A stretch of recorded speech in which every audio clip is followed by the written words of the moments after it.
Every startup needs a business model. Today, we're going to look at the business models of the most successful startups in the world, based on real data from the biggest unicorns in the world. This is Raw Startup.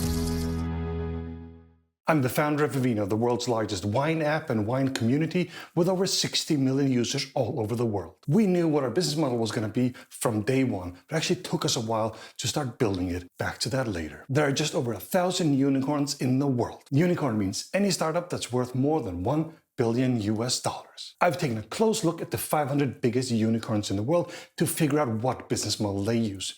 Thank you, ChatGPT. You were very helpful. So basically, what business model do the most successful startups in the world use? That's what we're going to look at today. Just to clarify, the business model is where the startup makes money. That's their business model. I've boiled it down to 7 different business models, and then I took the 500 biggest unicorns and figured out what model they used. The 7 different business models are marketplace model, subscription or SaaS model, e-commerce model, direct sales model, advertising model, transaction or usage model, or data selling model. And yes, there are some surprising findings on here. It turns out that 75% of the unicorns use only the 2 most popular models on this list. You want to guess what they are? Pause it here and take a look. Okay, one more thing before we get to the list. A lot of these companies will use more than one business model. This list is based on what their primary business model is, what I and ChatGPT think is their primary business model. Good, let's get started. On spot number 7, with just under 1%, we have data selling model. A data selling model involves generating revenue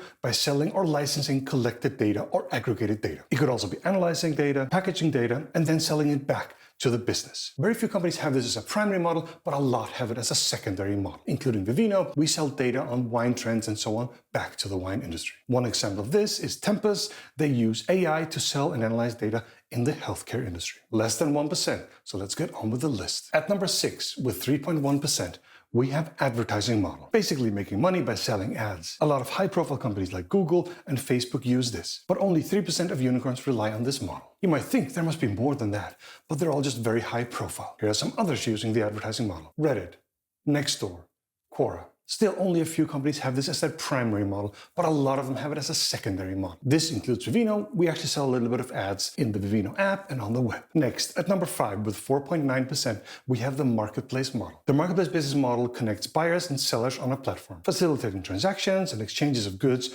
or services between them. This is Vivino's primary business model. We connect wine sellers with wine buyers. In the start, I said everyone needs a business model. That is true, but sometimes it takes a while before you start building it. For Vivino, it took 5-6 years before we actually started implementing it. Some other examples are Instacart, OpenSea, Faire. At 5%, this is a reasonably popular business model among startups. Next, at number 4, with 5.8%, we have the e-commerce model. The e-commerce business model means selling products or services online through a website or an app. The best known here is probably Amazon. This is their primary business model, but they basically use every business model on the list, especially the marketplace model, which is becoming bigger and bigger for Amazon. Other well-known unicorns doing e-commerce are Shein, GoPuff, Fanatics. Great, we're getting into the top 3. Number 3, with 9.4%, we have the direct sales model. The direct sales model involves selling products or services directly to customers, usually using online to support that sale and bypassing traditional retail channels. A good example here is Warby Parker, an American eyewear company that focuses on selling their own brand of eyewear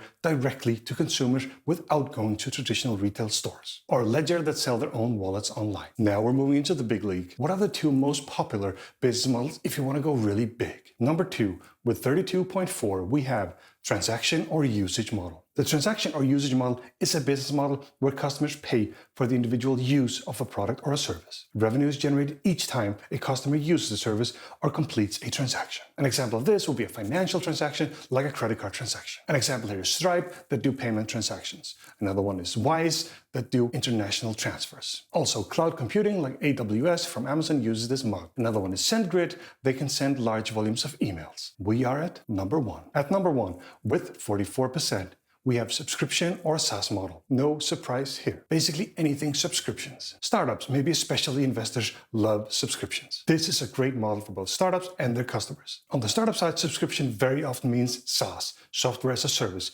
Basically, a software as a subscription. This is basically the default model if you want to sell software in 2023. Companies like Slack and Zoom that heavily rely on this model. However, you can also sell tangible stuff. Take BarkBox, they sell dog treats on subscription. Another example is Dollar Shave Club that's ready to sell you your next shaver. There you have it. This is where most startup business models are. However, there are a few points I need to make. There are also other business models, but they're more rare and they rarely make it really big. This list is based on what I think their primary business model is. Over time, most startups have multiple business models. Take Vivino as an example. Our primary model is a marketplace model, but we also do subscription and SaaS model with our paid version of the app, advertising model with some ads in the app and web, data selling model as we do sell some data on wine trends to wine producers. This is pretty common. You start with one business model and then you expand it over time. If you want more content just like this, please consider pressing like and subscribe and you won't miss any future videos. Thank you very much for watching Raw Startup. Now stop watching, go build something.